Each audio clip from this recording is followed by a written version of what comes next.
हमारी रिसर्च का main topic क्या है कि हम इसी शरीर को आत्मा के साथ साथ पावन बनाएंगे, सात्विक बनाएंगे। हमारा लक्ष्य अगर हमारी आत्मा सात्विक बने तो शरीर हम कर रहा है, ऐसा नहीं कि दूसरे जन्म में जाके हमारा शरीर सात्विक बने, नहीं, ये उनकी गलत परिभाषा है।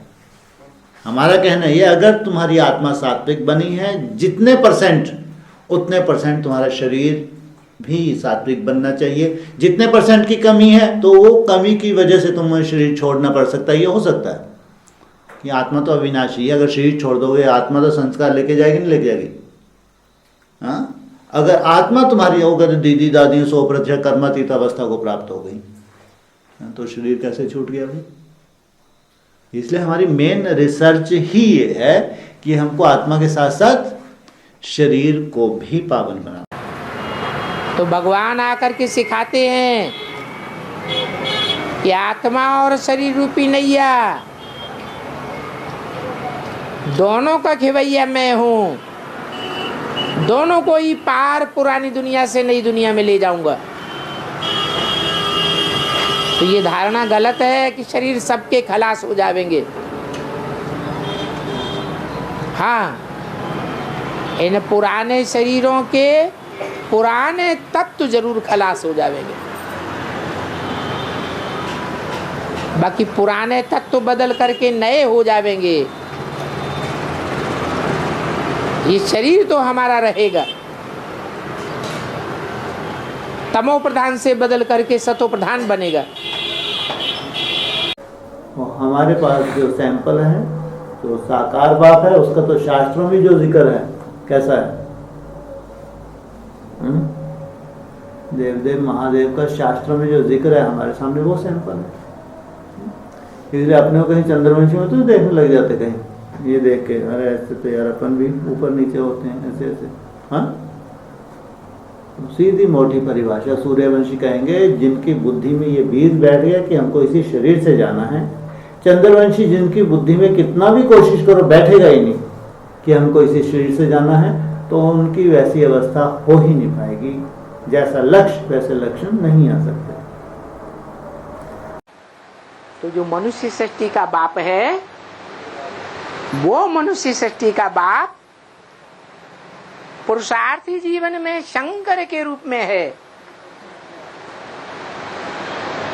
बड़ा देवता तो है लेकिन भगवान नहीं है। वो ही पुरुषार्थी जीवन धारण करने वाला, पुरुषार्थ संपन्न होने पर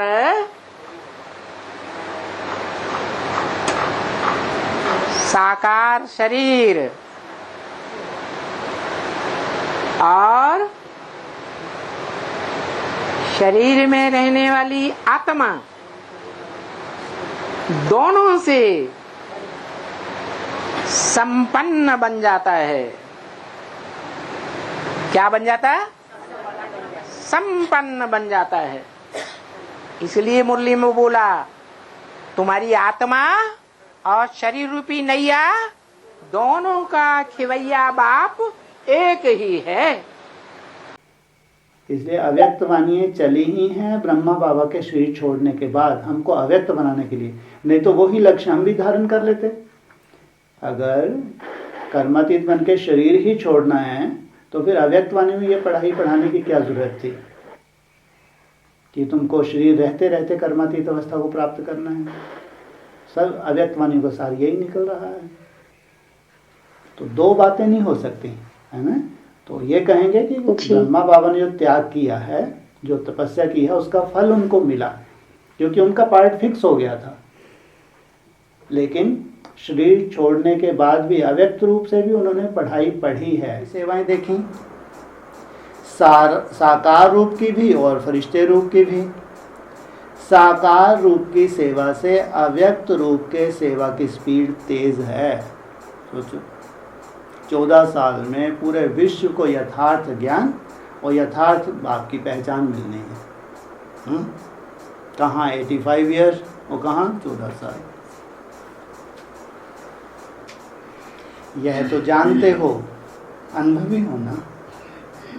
अब अव्यक्त ब्रह्मा बाप अव्यक्त रूपधारी बन अर्थात फरिश्ता रूप बन बच्चों को अव्यक्त फरिश्ते स्वरूप की स्टेज में खींच रहे हैं।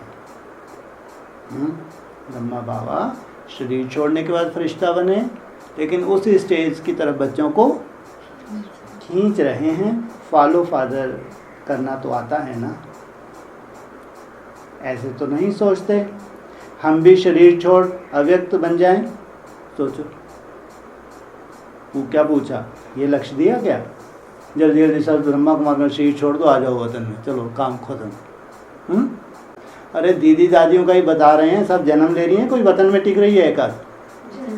सब जन्म ले रही हैं। अब जब जन्म ले लेती हैं बच्ची तो जहाँ जिस घर में वहाँ कभी उसको देखा कोई गुम हो गई हो, 2 4 6 दिन तक वतन में बुला लिया हो सकता है? संभव है? बिल्कुल नहीं हो सकता, संभव ही नहीं है। जिसने जहाँ जन्म लिया वहीं उसकी एक्टिविटीज शुरू हो जाती हैं जैसे भी हो। वहाँ तो केवल इमर्ज करते हैं भक्ति मार्ग की तरह, जैसे साक्षात्कार होते हैं ना भक्ति मार्ग में, देवी देवताओं के होते नहीं होते? तो क्या देवी देवता हैं क्या अभी?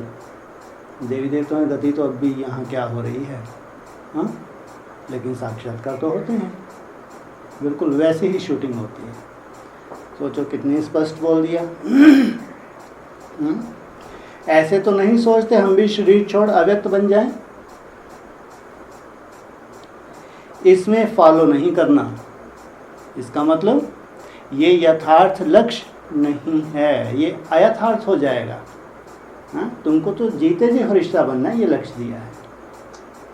ब्रह्मा बाप फरिश्ता बना ही इसलिए कि अव्यक्त रूप का एग्जाम्पल देख फॉलो सहज कर सको कि फरिश्ता स्वरूप से कितने ज़बरदस्त सेवा होती है अगर तुम जीते जी उस स्वरूप को धारण करते हो। हम तो 5 तत्वों को भी सतो प्रधान बना के छोड़ेंगे। क्या? जिस शरीर के 5 तत्वों में हमारी आत्मा अभी निवास करती है, उससे भी हमारा कुछ नाता है या नहीं है? नाता है। तो जिससे नाता होता है वो नाता निभाया जाता है या तोड़ा जाता है? निभाया जाता है। तो हम इस शरीर के 5 तत्वों को भी महाविनाश में विनाश नहीं होने देंगे। हम अंत तक इसके साथ निभाएंगे। वैसे भी देखो, दुनिया में आत्मा को सबसे जास्ती प्यार किसके साथ होता है? अपने शरीर के साथ प्यार ज्यादा होता है। इस जन्म में इस शरीर के साथ हमारा जो नाता पक्का जुड़ा हुआ है, हम इस शरीर को भी महाविनाश में छूटने नहीं देंगे, विनाश नहीं होने देंगे, विकृत नहीं होने देंगे, हम इसका बाल बांका भी नहीं होने देंगे। हम याद के बल पर अपनी आत्मा का भी उद्धार करते हैं और शरीर के 5 तत्वों का भी उद्धार करके छोड़ेंगे। ये तो भगवान अगर आता है तो आत्मा के साथ शरीर को भी परिवर्तन करता है, या आत्मा का परिवर्तन किया और चले गए? शरीर का भी परिवर्तन। तो भगवान का लक्ष्य ही भगवान का क्या है? मैं तुमको क्या करता हूँ? तमोप्रधान से सतोप्रधान बनाता हूँ। आत्मा अगर सतोप्रधान बनी है, शरीर सतोप्रधान नहीं बना है, तो तुम्हारी तपस्या अधूरी है।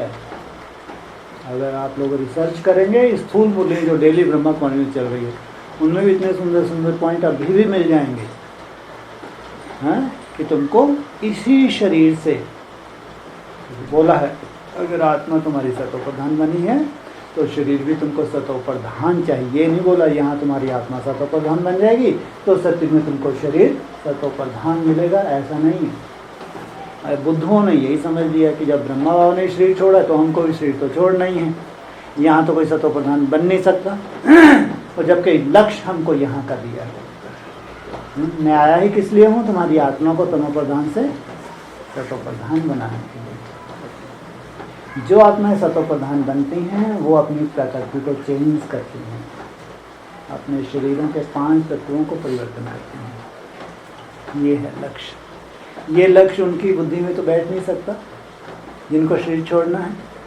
हाँ, ये जो छोटे छोटे पॉइंट्स हैं, बहुत वैल्यूएबल पॉइंट है, उनकी बुद्धि में बैठते हैं जिनको इसी शरीर से अगर 150 वर्ष देवताओं का शरीर होता है तो 150 वर्ष से भी जास्ती, मुरली में बोला है, जितने तुम बड़े योगी उतना ही तुम्हारी आयु अधिक होती है। क्योंकि लक्ष्मी नारायण जो दिखाए गए हैं उनकी तो कंचन काया होती है कि रोगी काया होती है? कंचन काया, कोई रोग रहेगा? हाँ, संपूर्ण योगी मन रोग शोक सारे समाप्त। तो आत्मा जिसमें मन बुद्धि की पावर समाई हुई है वो भले पावरफुल हुई मनुष्य सृष्टि के बीच में, लेकिन शरीर तो जब तक 5 तत्वों का चोला सात्विक नहीं बना है 100%, तब तक ये नहीं कह सकते कि नारायण बना, आदि नारायण नहीं बना। लक्ष्य ही ये दिया है, तुमको नर से नारायण, नारी से लक्ष्मी बनना है। शरीर को रिजुविनेट होने की बात साकार मुरली में आई है। काया कल्पत्रु, ये हमारे शास्त्रों का है, ये काया कल्पत्रु। और फिर उसी में आगे लाइन लिखा है तुम अपने शरीर को रिजुविनेट करते हो। सतयुग में कोई शरीर किसी का रिजुविनेट होगा? वहां तो सतो प्रधान है, प्रकृति ही सतो प्रधान है। जो भी जन्म लेंगे सब सतो प्रधान बच्चे ही। काया कल्पत्रु रिजुविनेट की बात ही यहाँ है। जैसे हमारे ऋषि मुनि अपने शरीरों को रिजुविनेट करते थे, अपनी आयु को बढ़ाते जाते थे, ताकि भगवान के सिमरन में जितनी आयु लंबी बढ़ेगी उतना जास्ती सिमरन होगा। तो मुरली में जो आया है काया कल्पत्रु या रिजुविनेट का जो आया है साकार मुरली में, वो यही की बात है। सतयुग में कोई रिजुविनेट की बात नहीं है। काया कल्पत्रु वहां तो एक सिस्टम ही है, प्रकृति सतो प्रधान है। जो बच्चे जन्म लेंगे सतो प्रधान ही लेंगे, लेकिन तमो प्रधान को सतो प्रधान बनाना यहाँ की बात है। हाँ जी। 24 घंटे में कितनी याद ठहरती होगी? बाबा कहते हैं 8 घंटे अगर बीज रूप के स्टेज में टिक जाए, बीज माना बिंदु, तो पुरुषार्थ समझो पूरा हो गया, अष्ट देवों के लिए आ जाएंगे। तो अभी कितना हो रहा है? अरे कोई तो बोलो हैं? 8 घंटे की जगह कितना हो रहा है? बाबा तो लक्ष्य देते हैं निरोगी कंचन काया बनेगी 8 घंटे याद पूरी होने पर। ये काया जो है ना शरीर, इसमें जो भी रोग शोक है वो सब खलास होने लगेंगे, क्योंकि बीज सुधर जाएगा, आत्मा ज्योति बिंदु एकाग्र हो जाएगी, तो इसका शरीर रूपी वृक्ष भी सुधर जाएगा। आत्मा का परिवर्तन होगा तो शरीर भी परिवर्तन होगा। आत्मा सतो प्रधान बनेगी तो शरीर यहीं सतो प्रधान बनना चाहिए। ऐसा नहीं कि आत्मा यहाँ सतो प्रधान बन गई, शरीर छोड़ के सत्य में जाके तुम सतो प्रधान बनो, बुद्धू कहेंगे। हाँ, ऐसा है, कायदा ही नहीं। इसलिए आत्मा का सबसे पहले प्रभाव किसके ऊपर पड़ेगा? उसके शरीर के 5 तत्वों के ऊपर। अगर आत्मा निर्विकारी बनी है तो शरीर को निर्विकारी व्याधियों रहित बनना ही है। ये चमत्कार नहीं है, ये साइंस है। कितनी सुंदरता आत्मा के अंदर आ जाती हुई जब सतो प्रधान बनती होगी, इसको कितना सुंदर चिंतन होता होगा कि अपना पूरे शरीर का इंटरनल स्वतः ही परिवर्तन होता है, स्वतः ही आत्मा के वाइब्रेशन से उसका सब किचरा अंदर का साफ। एक तरफ साइंटिस्ट भी लगे हुए हैं संपूर्ण मानव बनाने के लिए, एक तरफ भगवान ने भी ठेका उठाया है।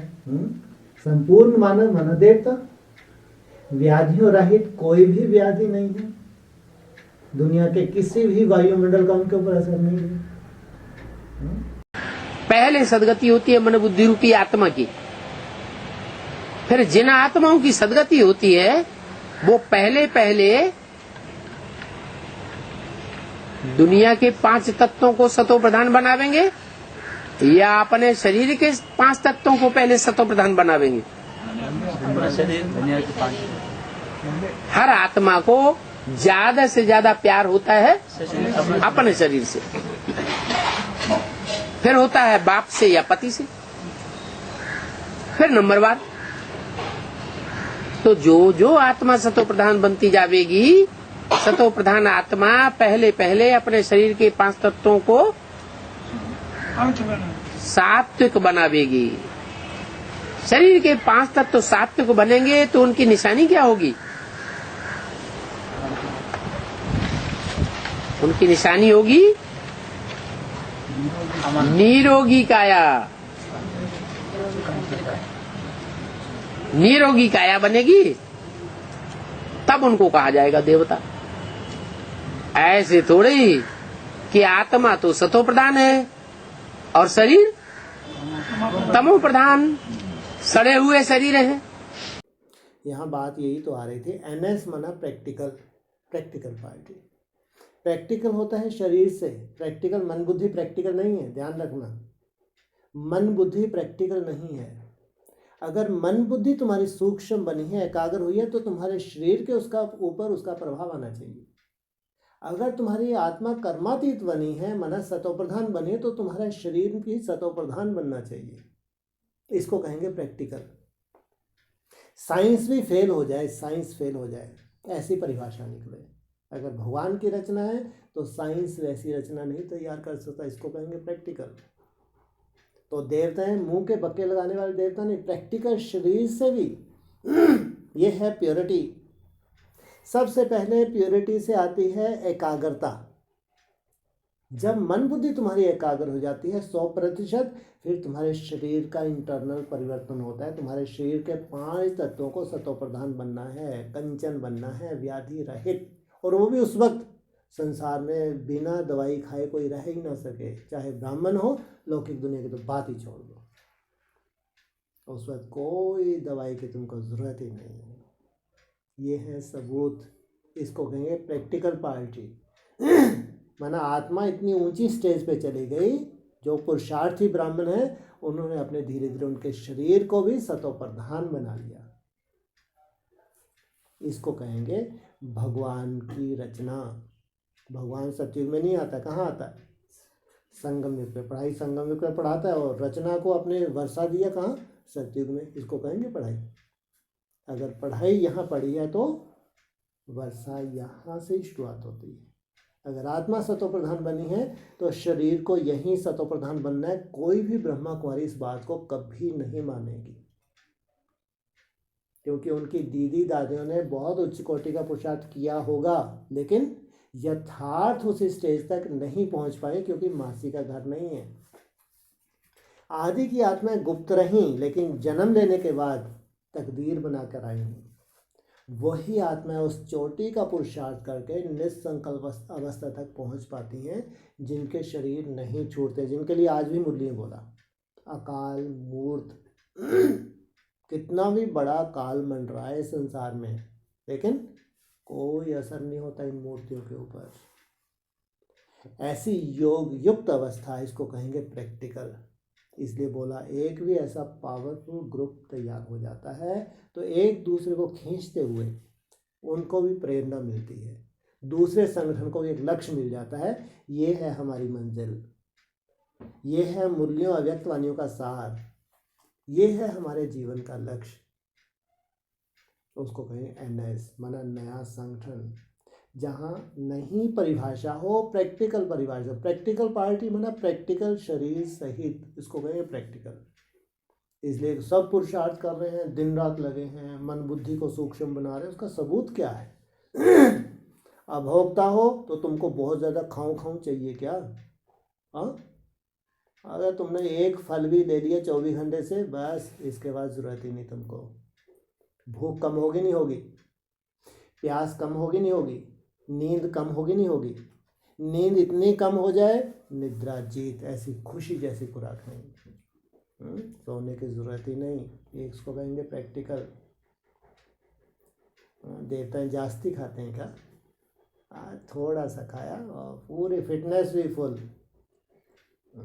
और फिर जब निराकारी स्टेज में जाएं तो केवल श्वास के द्वारा 5 तत्वों की प्राप्ति हो जाए। शरीर जीवित रहे, लेकिन व्याधियों रहित सतोप्रधान बनने की अपनी प्रक्रिया होगी नहीं होगी। नहीं होगी, बिल्कुल होगी। वो भी सहज होनी चाहिए, हट से नहीं। और हट तो कहीं भी हमारी मुरली में भगवान ने सिखाया ही नहीं है, किसी अव्यक्तवाणी में नहीं सिखाया। सहज राजयोग, जो कुछ भी होगा ये सहज सहज ही होगा, लेकिन होगा मन मनाभव से, एकाग्रता से, हट से नहीं हो सकता। भूख भी कम होगी, प्यास भी कम होगी, नींद भी कम होगी। तुम्हारी सबसे बड़ी शक्ति संकल्प शक्ति कम होती जाएगी, तो नेचुरल होगा। अभी तो मेहनत कर रहे हो, लेकिन धीरे धीरे नेचुरल स्वतः संकल्प उठे ही ना। सहज होगा तो निरंतर होगा, बाबा ने भी बोला है, सहज होगा तो निरंतर होगा। कठिन है तो निरंतर नहीं हो, हट से ये चीज़ें नहीं हो सकती, उल्टे लटकने से नहीं हो सकती, नहीं हो सकती। वो तो एक संस्कार बनता जाए। अगर 24 घंटे बीज रूप अवस्था में जाना है तो तुम्हारा धीरे धीरे संस्कार बनेगा। इसलिए बाबा ने टाइम लगता है। कोई ऐसा नहीं कोई जादू हो, भगवान आ गया तो जादू हो गया काम, बिल्कुल नहीं। इसको कहेंगे प्रैक्टिकल। तो आत्मा दिखती नहीं है, मन बुद्धि दिखती नहीं है, तुम्हारी एकाग्रता दिखती नहीं है, लेकिन जब तुम्हारे शरीर में मुरली के अनुकूल जो जो परिभाषा हैं वैसे वैसे तुम्हारे ऊपर लागू होती हैं, तो कहेंगे प्रैक्टिकल। नई दुनिया आ गई, कंचन काया बन गई।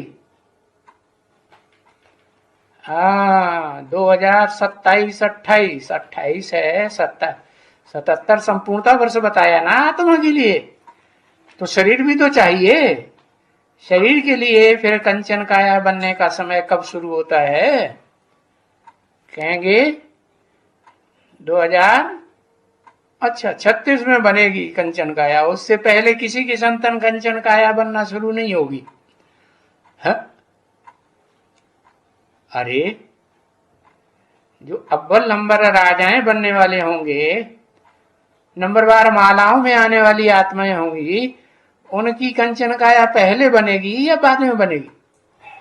शुरुआत तो पहले होगी ना। कि जब हमारे ब्रह्मा बाबा ने, उनसे ज़्यादा कोई पुरुषार्थ कर नहीं सकता, उनकी कर्मातीत अवस्था हुई तो उन्होंने शरीर छोड़ दिया। और जब पहला सैंपल है ब्रह्मा बाबा, जब उनकी कर्मातीत अवस्था हुई तो उन्होंने शरीर छोड़ दिया। हमारी जो दीदी दादियाँ हैं, इन्होंने इतनी तपस्याएं की हैं 14 वर्ष आदि में, और अभी पूरा जीवन ही तपस्वी रहा। उन्होंने भी कर्मातीत अवस्था हुई तो शरीर छोड़ छोड़ के गई हैं। हम सब भी शरीर छोड़ेंगे और उसके बाद फिर नई दुनिया आएगी, वहाँ स्वर्ग में जाएंगे। तो इनको ये पॉइंट कहाँ से मिला? जो इनकी बुद्धि में बैठ गया कि अभी शरीर छोड़ना है, फिर अगले जन्म में हम देवता बन के ऊपर से उतरेंगे, सतयुग में उतरेंगे। ये पॉइंट कहाँ से मिला? जो इनकी गति है वो मुरलियों में ही है, वो कुछ गलत नहीं बोल रहे। मुरली में बोला है कि इस शरीर से तो कोई सतयुग में जा नहीं सकता। तुम शरीर छोड़ते हो, फिर तुम सतयुग में जन्म लेते हो। मुरली का पॉइंट है, तुमने भी सैकड़ों बार सुना होगा, कोई नया नहीं बता रहे।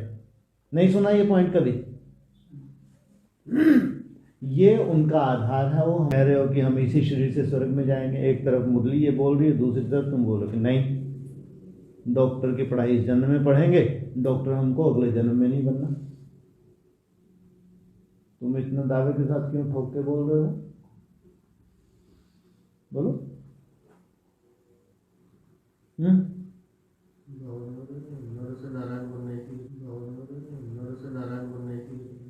हैं जी? अगर उनका आधार मुरली है तो तुम्हारा आधार भी मुरली होना चाहिए। मुरली में ये पॉइंट भी आया है, जब तुम्हारी आत्मा सतोप्रधान बन जाती है तो तुम्हारा शरीर भी सतोप्रधान बनता है। ये भी मुरली का पॉइंट है, साकार मुरली का पॉइंट है। वो इस पॉइंट को लेते हैं कि सतयुग में हमारी आत्मा सतोप्रधान बनेगी तो हमारा शरीर भी सतोप्रधान होगा।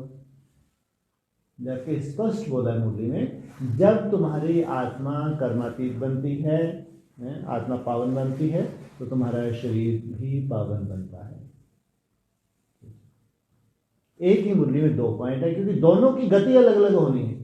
और ये पॉइंट बहुत कम है, क्योंकि हम आत्माएं बहुत कम हैं। जो इसी शरीर से पहले आत्मा को पावन बना के शरीर का परिवर्तन करते हैं, ये बहुत कम आत्माएं हैं। लेकिन मरने वाली आत्माएं ढेर की ढेर हैं, वो उनके पास ढेर पॉइंट है। इस शरीर से तुम स्वर्ग में नहीं जा सकते, सतयुग में नहीं जा सकते। अभी तुम्हारा शरीर तामसी है, वहां जाके फिर तुमको सतयुग में नया जन्म मिलेगा। उनके तो डेली आता है उनका पॉइंट लगभग, लेकिन हमारा जो पॉइंट है ये बहुत कम आता है। लेकिन मुरली में ऐसा बोला है। इसमें 2 कैटेगरी की आत्माएं हैं, एक जन्म देने वाली और एक जन्म लेने वाली। ये उनको मालूम है कि आगे चल के संदेश में ये भी बताया है, जो जन्म देने वाले वो बहुत पावरफुल हैं।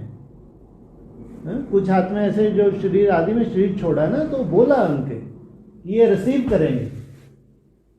तो इसका मतलब कितने पावरफुल होने चाहिए जो इनको रिसीव करें, इनको जन्म देने वाले। तो वो शरीर छोड़ेंगे। सोचो, उनको मेहनत करनी है। इस भी नहीं मानती है जो तुम बता रहे हो कि इस वायुमंडल में, इस दुनिया में तुम्हारा, हाँ लगे हुए हैं साइंटिस्ट, लगे हैं और रिसर्च कर रहे हैं। उनका भी मानना है कि एक मनुष्य की आयु 150 वर्ष तक हो सकती है। उनके हिसाब से इतनी आयु जी सकता है, बहुत अच्छे से जी सकता है। और वो लोग लगे हुए हैं अपने आधार पे रिसर्च कर रहे हैं। उनको प्रेरणा देने वाला कौन?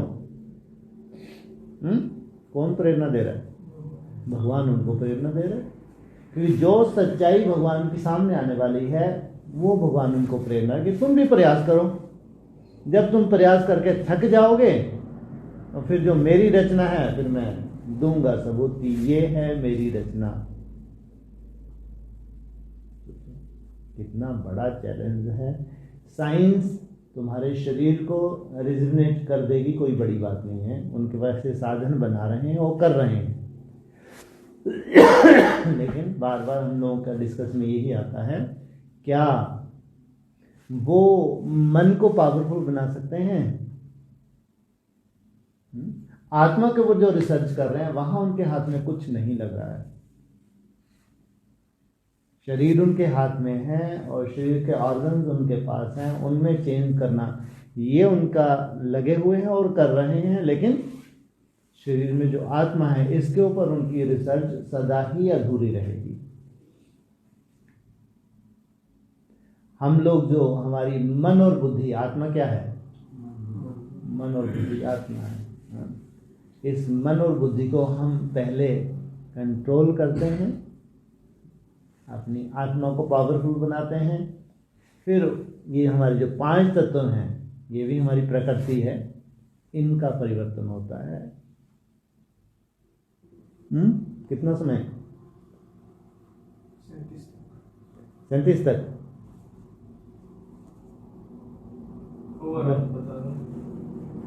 माना विशेष मेहनत करने का समय 37 तक। तो दिन प्रतिदिन तुम्हारी अवस्था धीरे धीरे ऊपर की तरफ जाएगी।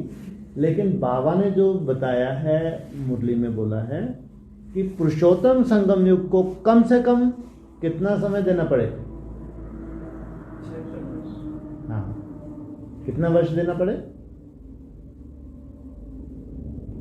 वे कितने हुए? वो 76 तक। ये है हमारे शरीरों के रिजिवनेट होने के लिए एक समय दिया भगवान ने। सुंदर वायुमंडल में, बहुत प्यारा वायुमंडल, जिसमें हम लोग अपने शरीरों का परिवर्तन करते हैं। वो संगठन ही अलग होगा। वहां प्रकृति बिल्कुल सतो प्रधान योग बल के द्वारा बन जाए, तब ऐसे श्रेष्ठ बच्चों का जन्म हो। इसलिए बोला, आज जो बहुत सुंदर पॉइंट पूछा कि जो श्री कृष्ण को जो जन्म देने वाले हैं, वो माँ बाप तो एडवांस में जाने चाहिए। साकार मुरली का पॉइंट है।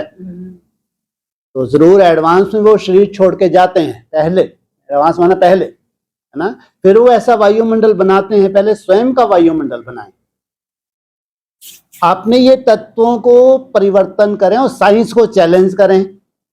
ऐसे नहीं मोह फोकट में आप किसी कोने बैठ के तुम चिल्ला रहे हो, हम सतो प्रधान बन गए, ये बन गए, वो बन गए। अरे क्यों बोला बाबा ने कि साइलेंस पावर साइंस को झुकाएगी? ये शब्द बोलने की जरूरत क्या थी?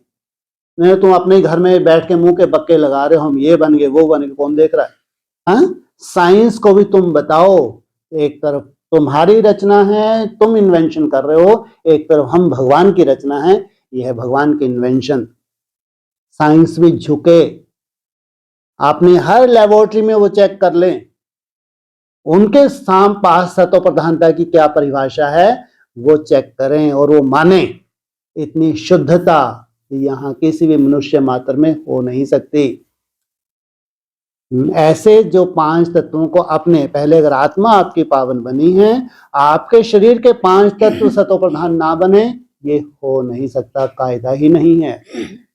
तो ऐसा नहीं कि ब्रह्मा बाबा ऊपर से आ जाएंगे, जन्म हो जाएगा बिल्कुल नहीं। जरूर ऐसा कोई संगठन होगा जहां अनेक आत्माओं की ऐसी सात्विक अवस्था बनती है, सतो प्रधान अवस्था बनती है। केवल ब्रह्मा बाबा को ही नहीं आना, और भी वैसे श्रेष्ठ आत्माएं जन्म लेंगी योग बल के द्वारा, तो वो संगठन की प्रत्यक्षता भी होगी। लेकिन कृष्ण का जन्म तो होगा, योग बल से ही होगा, लेकिन ये नहीं है जिस सब ये कल्पना करके बैठे हैं कोई 37 में ऐसा कोई अजूबा गुरुबा हो जाएगा, बिल्कुल नहीं, कायदा ही नहीं है। जो प्रकृति का नियम है, प्रकृति के नियम के हिसाब से ही पूरा कार्य होगा। इसलिए बाबा ने बोला है तुम अपने शरीर को रिजिमिनेट करते हो, कि जो श्रेष्ठ ब्राह्मण है उनको वर्तमान समय प्रेरणा होती है, तो बहुत तपस्या में है वो तपस्वी आत्माएं संगठित रूप में ऐसा योग बल के द्वारा वायुमंडल बनाते हैं, जिस वायुमंडल में ऐसी श्रेष्ठ आत्माएं जन्म लेती हैं। इसलिए बोला उनको तो पहले जाना चाहिए, एडवांस में जाके फिर वो गर्भ महल तैयार करें। क्या तैयार करें?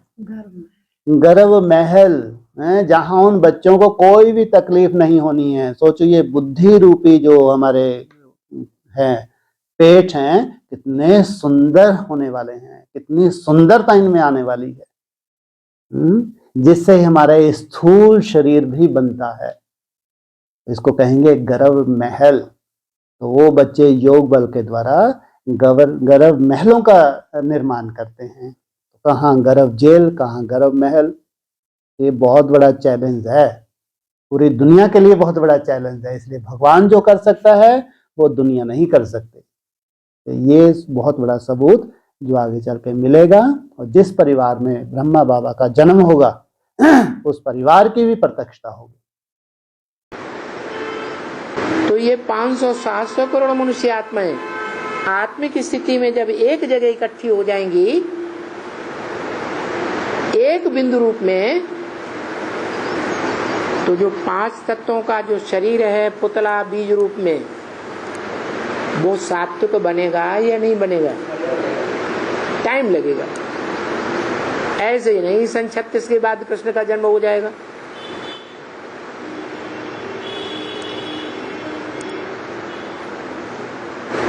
अब और हड़कंप आने लगा।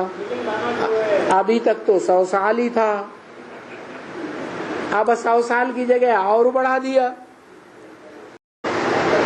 तुरंत 5 तत्वों की जो सृष्टि है, पृथ्वी जलवायु अग्नि आकाश, जो एकदम तमो प्रधान बन गए, वो सतो प्रधान बन जाएंगे। बन जाएंगे। अरे बन जाएंगे, ऐसे होगा है? टाइम लगेगा। इसलिए बोला जब ये साफ क्लियर हो जाएगा तब आना, फिर आकर के राज्य करना। राज्य सत्तो प्रधान प्रकृति पर करेंगे, या ये जो तमो प्रधान प्रकृति विनाश काल में बन जाती है तब राज्य करेंगे, तो टाइम नहीं लगेगा। तो सतो प्रधान प्रकृति कैसे बनेगी? है योग बल से। कैसा योग बल? मन मना भव, सब आत्मिक स्थिति में स्थित होकर के उसी में प्रवेश कर जाएंगे।